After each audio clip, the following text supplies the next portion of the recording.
एक मीठी सी बात आई। जब श्री रामभद्र बन जाने लगे, जनक नंदिनी ने सुना समाचार तो व्याकुल हो गई। जहां श्री रामभद्र मां के पास बैठे हुए थे वहां आ गई। संकोच बस बोल नहीं पा रही हैं। कौशल्या जी समझ गई कि मेरी पुत्र वधू राम के साथ बन जाना चाहती है, और तब उन्होंने बड़े स्नेह भरे स्वर में श्री राम से कहा कि राघव, तुम पिता की आज्ञा का पालन करने के लिए, और उससे बढ़कर के बात है कि तुम्हारी मां कैकेयी ने भी तुम्हें आदेश दिया है, तो मुझे कोई आपत्ति नहीं। पिता ने कहा होता तो शायद मैं रोकने की चेष्टा करती, लेकिन जो पितु मां तो कहू बन जाना, तो कानन सत अवत समाना। अगर पिताजी के साथ तुम्हारी मां कैकेयी ने भी कहा है तो बहुत ही अच्छी बात है, पर इतना मैं चाहूंगी कि मेरी पुत्र वधू को तुम साथ लेकर के न जाओ। तुम यदि समझते हो कि ले जाना आवश्यक है तो मैं वही उनसे कहूंगी, लेकिन मुझे ऐसा लगता है। और उस समय उन्होंने सीता जी की सुकुमारता का वर्णन किया और उन्होंने कहा कि हमारी पुत्री जो महाराज जनक के यहाँ स्नेह से पालित हुई, अयोध्या के महल में जिसको निरंतर सुख सुविधा ही देने की चेष्टा की गई, पलंग पीठ तज गोद हिडोरा, सियन दीन पग अवनि कठोरा, सो सिय चलन चहत बन सा था। ये जो सुकुमार मेरी पुत्री है वो तुम्हारे साथ बन जाना चाहती है। और उन्होंने कहा कि जिनको वन में रहने का अभ्यास है, जो कोल किरात कन्याएं हैं उनको अभ्यास है, वे रह सकती, लेकिन बनहित कोल किरात किशोरी, रची विरंच विषय सुख भोरी, और उनके लिए अभ्यास है तो कोई कष्ट नहीं है। पर ऐसी मेरी सुकुमारी पुत्र वधू जो है का वहां जाने योग्य नहीं। और उन्होंने काव्यमयी भाषा का प्रयोग करते हुए कहा कि विश्ववाटिका की सोह सुत सुभग सजीवन मोरी।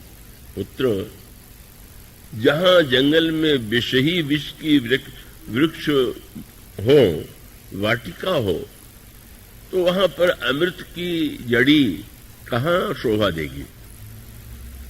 तो ये मेरी पुत्री तो अमृत की जड़ी है और वो उस वातावरण के योग्य नहीं। प्रभु का जैसा शील है, स्वभाव है।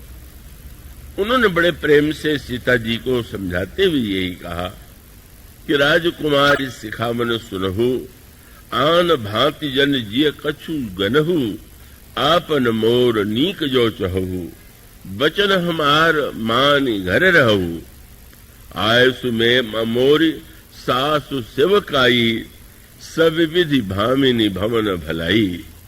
और फिर वन के कष्टों का वर्णन करते हुए कहा, तुमने कभी वन देखा नहीं?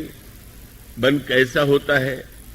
कंदर, खोह, नदी, नद, नारे, अगम अगाध न जाहि निहारे, भालु बाक वृक के हरि नागा, करहि नाद सुन धीरज भागा, डरपहि धीर गहन सुधि आए, मृग लोचनी तुम भीरु सुहाए, हंस गमनी तुम नहीं बन जोगु, सुनि अपजस देई मुहि लोगु, मानस सलिल सुधा प्रतिपाली, जियई किलवन पयोध मराली, नौ रसाल वन विहरन शीला, सोह की कोकिल विपिन करीला, चंद रहो भवन अस हृदय विचारी, चंद बदन दुख कानन भारी।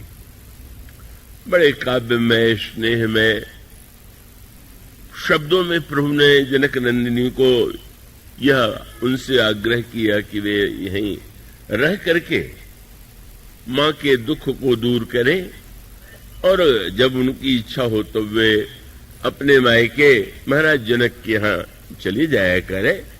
बन गृह कबहू कबहू ससुरारी, रहू जहां रुचि होई तुम्हारी। और फिर मैं तो बहुत शीघ्र आने वाला हूं, और प्रभु ने यही कहा कि अब दिन बीतने में क्या देर है, तो अब बोलने में तो बड़े हमारे प्रभु कुशल हैं। तो उन्होंने कहा कि सुख समेत सम्मत दुई साता, 14 न करके कहने लगे 2-7 बरस, 2 सते 14। अब 14 को 2 सते वर्ष कहने का तो कोई विधान नहीं है, लेकिन प्रभु इतना कम करके उसको कहना चाहते हैं कि अब 14 का बड़ा अंक न कह करके बोले 2 सते वर्ष ही तो है, क्या देर लगेगी। सुना और ये कहा कि तुम अगर यह मान करके मेरे साथ चलना चाहती हो कि धर्म का पालन करने के लिए तुम जाना चाहती हो, तो मेरी दृष्टि में यही ते अधिक धर्म नहीं दूजा, सादर सासु ससुर पद पूजा। सास ससुर की सेवा से बढ़कर के अन्य कोई धर्म नहीं। श्री किशोरी जी ने बड़े ही ऐसे मार्मिक शब्दों में, जिसमें तात्विक सत्य था, जिसमें भावना थी और जिसमें उनकी प्रीति थी, और साथ साथ ऐसा उत्तर की स्वयं प्रभु ही निरुत्तर हो जाते हैं और उन्हें जनक नंदिनी का आग्रह स्वीकार करना पड़ता है। एक तो उन्होंने यह उलाना दिया कि मैं आज तक यह समझती थी कि आपके समान मृदुभाषी कोई नहीं, ऐसा मीठा बोलने वाला। मैंने उस समय आपको देखा जब परशुराम जी महाराज से आप बात कर रहे थे, और एक भी शब्द आपकी वाणी से कठोर नहीं निकला, और इतने वर्षों में मैंने कभी अयोध्या में भी नहीं देखा कि आपने कभी किसी के लिए कठोर शब्द कहा। और दूसरी बात, आपने मेरे विषय में कहा कि सीता तुम बड़ी सुकुमारी हो, पर मुझे लगता है कि ये दोनों ही बातें आज असत्य हो गई। क्यों? कि आप कितना कठोर भी बोल सकते हैं, इसका मुझे पता आज चला। अब आश्चर्य है, प्रभु की भाषा भी बड़ी कोमल है, बड़ा स्नेह भी है, पर उन्होंने कहा कि आपने तो आज बहुत ही कठोर शब्दों का और मेरे लिए पीड़ा पहुंचाने वाला, अनादृत करने वाले शब्दों का प्रयोग कर दिया। क्या? उन्होंने ये कहा कि जब आप कहते हैं कि मैं सुकुमारी हूं, तो आप मुझे बताने की कृपा करेंगे कि आप कैसे हैं? आप कठोर हैं, आप कोमल नहीं हैं। मैं तो धरित्री सुता हूं, धरणी की पुत्री हूं। धरणी तो सब कुछ सहने की अभ्यस्त होती है। धरणी सुता धीरज धरेऊ, समय सुधर्म विचारे। तो धरती की पुत्री को आप कहें कि तुम सुकुमार हो, और आप जब सुकुमार कहें और अपने आप को आप क्या समझते हैं, ये तो बताइए। और दूसरा, सुकुमारता की आपकी परिभाषा क्या है? सुकुमार का अर्थ यही है कि जो अपने सुख के लिए दूसरों को कष्ट देता रहे और स्वयं कोई कष्ट न उठावे। तो ये परिभाषा समाज में होगी, पर आपके श्रीमुख से तो इस परिभाषा की कल्पना मुझे नहीं थी। और आपने यही कहा कि मैं सुकुमारी और नाथ बनजोगू। मैं सुकुमारी हूं और सुकुमारता के कारण मैं बन जाने योग्य नहीं हूं। क्या ये कह करके मेरी सुकुमारता की आप निंदा नहीं कर रहे?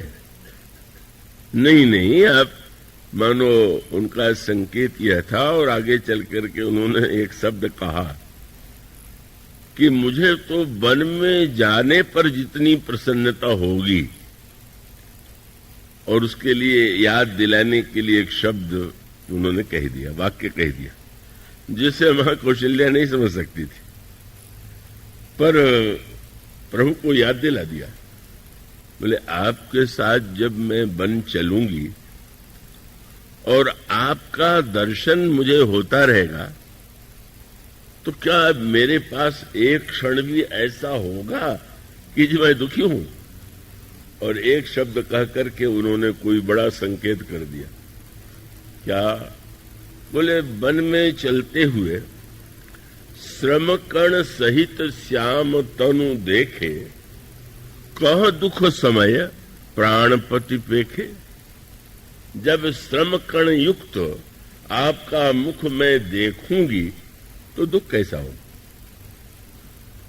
क्या तात्पर्य था? आपके साथ चलूंगी, कष्ट नहीं होगा, ये तो एक बात, पर ये श्रमकण शब्द क्यों जोड़ दिया? इसके पीछे वह घटना थी जब प्रभु पुष्प वाटिका में पधारे और प्रथम बार श्री किशोरी जी ने उनको देखा, तो उस समय दो संकेत कि पहले वाटिका में तो मैंने आपका श्रम युक्त मुख देखा, बहुत मीठा संकेत था कि आप जब मुझे सुकुमारी कहते हैं तो पूरा सत्य नहीं, लेकिन अगर मैं कहूं कि आपसे बढ़कर के सुकुमार कोई नहीं है तो मेरे पास प्रमाण है। प्रमाण क्या है? श्रम कर्ण सहित। किसकी ओर संकेत? जब लता कुंज से प्रभु प्रकट हुए, जनक नंदिनी नेत्र मूद करके ध्यान कर रही थी, तो उस समय श्री किशोरी जी की सखियों ने कहा कि ध्यान छोड़िए, जरा नेत्र खोल करके तो देखिए। और जो ही श्री किशोरी जी ने नेत्र खोल करके देखा तो गोस्वामी जी कहते हैं उनकी दृष्टि पड़ी, भाल तिलक श्रम बिंदु सुहाए। प्रभु के मस्तक पर तिलक है और उसमें पसीने की बूंद है, श्रम बिंदु है। और कितना मीठा संकेत था। आपने मुझे सुकुमार कह तो दिया, पर आप याद कर लीजिए, जब मैंने दर्शन किया उस समय आपके माथे पर श्रम बिंदु था। और क्यों था? बोले आप फूल तोड़ करके आए थे। जिसको फूल तोड़ने में पसीना आ जाए, क्या इसके लिए और कुछ प्रमाण देने की आवश्यकता है क्या? मुझे तो, मैं वाटिका में गई, कभी ऐसा नहीं होता था। तो आप तो बिल्कुल प्रमाणित कोमल है। और दूसरा संकेत यह था कि वो श्रमयुक्त जो आपका मुखमंडल था, वो मुझे पहली बार मैंने हृदय में उसी को तो बसाया। लेकिन समस्या ये आ गई कि फिर आपके मुख को मैंने श्रम बिंदु युक्त देखा ही नहीं। क्यों? अद्भुत आपकी लीला है, अद्भुत चरित्र है कि दूसरे दिन धनुष तोड़ते हुए जब आपके मुख पर पसीने की बूंद नहीं आई तो आश्चर्य हुआ। फूल तोड़ने में पसीना आ जाए और धनुष तोड़ने में कोई श्रम न हो, वो तो उनकी अंतरंग वार्ता थी। प्रभु ने बाद में कभी एकांत में उत्तर दिया, महाराज आपको पुष्प वाटिका में तो श्रम बिंदु आ गए, धनुष तोड़ने में क्यों नहीं आए? तो आपने कहा मैंने तोड़ा होता तो श्रम होता, लेकिन आपने प्रार्थना करके धनुष को हल्का करा दिया, गणेश जी को मना करके तोड़वा दिया, तो श्रम मुझे क्यों होगा? श्रम उनको होना चाहिए। मानो वह तो आपके व्याकुलता और प्रेम के द्वारा, क्योंकि जनक नंदिनी सीता उसमें प्रार्थना कर रही हैं धनुष से, अब वही शंभु चाप गति तोरी, निज जड़ता लोगन पर डारी, हो हरु रघुपति ही निहारी, गणनायक बरदायक देवा, आज लगे किन्हीं तव सेवा, बार बार विनती सुनि मोरी, करहु चाप गुरुता तिथोरी। मानो श्री किशोर जी स्मरण दिला देना चाहती थी कि याद कर लीजिए, इसने श्रमकण का शब्द जोड़ दिया। और दूसरा संकेत ये था कि लगता है मेरे लिए फिर से वो अवसर मिलने वाला है। क्या आप वन में रथ पर तो चलेंगे नहीं, आप पैदल चलेंगे, और फिर जब आपके माथे पर पसीने की बूंद दिखाई देगी तो मुझे वन थोड़ी बन लगेगा, मैं तो समझूंगी पुष्प वाटिका में आपका दर्शन कर रही। मुझे तो वन वन न लग करके वह वाटिका लगेगी जहां पर आपके मुख का वह दिव्य रूप, वह दर्शन देखने को मिलेगा। और उसके साथ साथ सैद्धांतिक उत्तर भी उन्होंने दिया।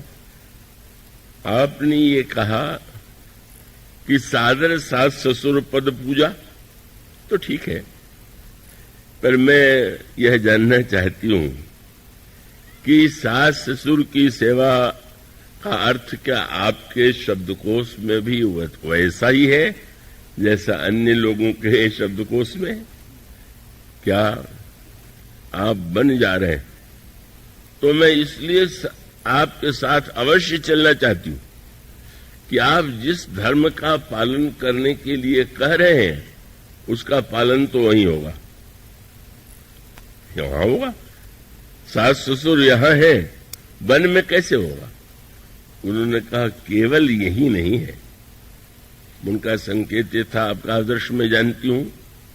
और उन्होंने कहा कि यहां तो सास और ससुर, और वहां बोले सास ससुर सम मुनितीय मुनिवर। महाराज इतने मुनि हैं, इतनी मुनि पत्नियां हैं, सभी को तो सास ससुर मान करके सेवा करना चाहिए। सास ससुर की सेवा करना कर्तव्य है, पर एक ही परिवार में नहीं, जहां वंदनीय है, जहां श्रेष्ठ है, सबकी सेवा। मेरे लिए तो सास ससुर की सेवा है। और जब मां कौशल्या की ओर देखा तो प्रभु के वाक्यों की याद आ गई। प्रभु ने कहा था मेरी आवश्यकता वन में ही सबसे अधिक है। पिता दीन मोहि कानन राजू, जह सब भांति मोर बड़ काजू। तो श्री किशोरी जी ने कहा कि मां के श्रीमुख से भी जो निकला उससे भी यही सिद्ध होता है कि मेरी सबसे आवश्यकता अधिक वही। क्या मां कहती हैं कि जो वन है वो विष की वाटिका है, और उनका यह भी कथन है कि मेरी पुत्र बधू वो अमृत की जड़ी। तो महाराज जहां विष की वाटिका हो वहीं तो अमृत की जड़ी चाहिए, अमृत की जड़ी और अन्यत्र क्यों चाहिए? जहां विष का कष्ट है वहां विष के निवारण के लिए अमृत की तो प्रभु प्रीतम, मैं तो ये समझती हूं कि आपके साथ ही मेरी कसम, आप जिस उद्देश्य से बन जा रहे हैं वो उसकी पूर्ति भी मेरे साथ ही संभव हो सकेगी। और एक शब्द तात्विक कह दिया, क्यों महाराज मुझसे आप अलग हो भी नहीं सकते। क्यों? वो एक सैद्धांतिक सत्य था। ग्रार्थ जल बीच सम कयत भिन्न न भिन्न, उनका प्रभा जाई कह भानु विहाई, कह चंद्रिका चंद्र तज जाई। क्या चंद्रिका और चंद्र अलग किए जा सकते हैं? क्या सूर्य और सूर्य की प्रभा अलग की जा सकती है? मौन हो गए प्रभु, निरुत्तर हो गए, और निरुत्तर होकर के वे वन ले जाना स्वीकार करते। पर प्रभु ने स्पष्ट कह दिया था, तुम अच्छी तरह समझ लो कि तुम यदि मेरे साथ जाओगी तो तुम्हें एक ही वस्तु मिलने वाली है। क्या? जो हठ करहु प्रेम बस बामा, तो तुम दुख पाओ, तुम्हें दुख मिलेगा। और वो केवल कविता नहीं सत्य था। जनक नंदिनी ने चित्रकूट में इतना सुख पाया, पर दुख भी उन्होंने कितना झेला, कितनी पीड़ा उन्होंने झेली।